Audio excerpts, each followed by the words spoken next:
आणि बुलेटिनची सुरुवात करूयात मुंबईमधल्या एका महत्त्वाच्या मोठ्या बातमीनं।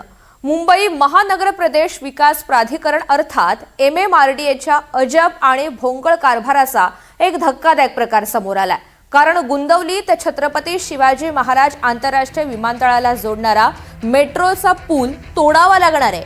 हे काम पूर्णत्वास आलं असताना 2.5 मीटरच्या उंचीनं 260 कोटी पाण्यात जाणार आहेत। मेट्रो चालवण्यासाठी आवश्यक असणाऱ्या ओव्हरहेड इलेक्ट्रिक वायरची अतिरिक्त उंची विचारातच घेतली गेली नाही अशी माहिती समोर आली आहे। विमानांच्या उड्डाणाला धोका निर्माण होऊ नये म्हणून एअरपोर्ट अथॉरिटी ऑफ इंडियानं या अतिरिक्त उंचीला परवानगी नाकारली आहे। ओव्हरहेड वायरची उंची सुमारे 2.5 मीटरनं जास्त होत असल्याचं हे संकट आता उभं ठाकलेलं आहे। तेव्हा पश्चिम उपनगरामधून थेट विमानतळ गाठणं शक्य होणार नाहीये।